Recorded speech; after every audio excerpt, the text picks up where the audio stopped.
Hi, Kelly Z. Riley here again. How are you doing today?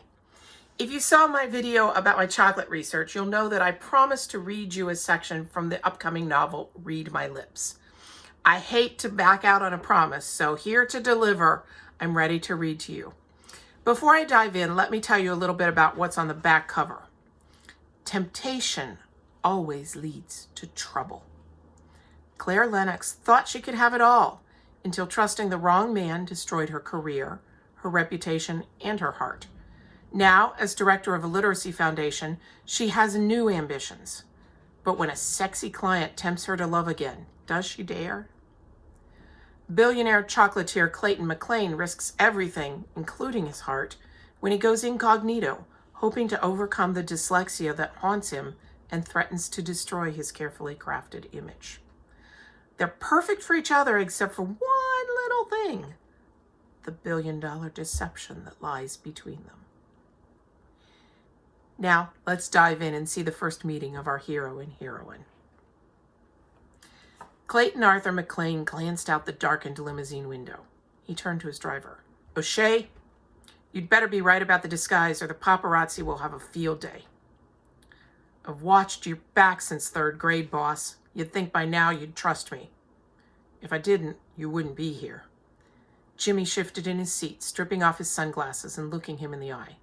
"Clay, you don't have to do this. I won't jeopardize our business by going into a closed-door negotiation without being able to read the documents for myself."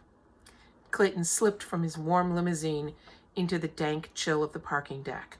He huddled into the frayed plaid wool coat and pulled his ball cap lower over his eyes and jogged down to street level. A gust of wind pierced his thin trousers. Damn, April in Chicago was as cold and rainy as in his childhood home. But he was grown from the scrawny kid working at the slaughterhouse. He'd grown into a man who had beaten the odds more times than he could count. He neared a small storefront, steeling himself to meet the next challenge and win.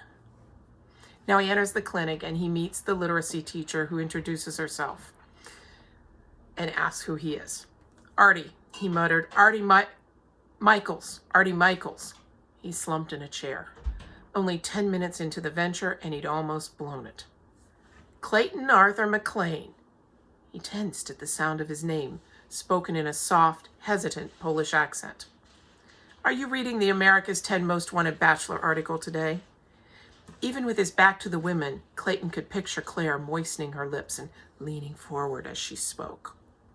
Clayton forced himself to relax, concentrating on keeping his shoulders slumped and his cap low over his eyes. Behave like a factory worker, and that's what she'll see. He weighed his reasons to stay against his desire to go. Even his reasons for being here were a fraud. He reached inside his coat, feeling for the letter he'd carried for so long. He caressed the battered envelope, the wrinkles and creases of the once crisp paper, a silent testimony to the times he'd tried to read his mother's last thoughts. She'd put them into words he couldn't read, words he didn't want anyone else to read for him.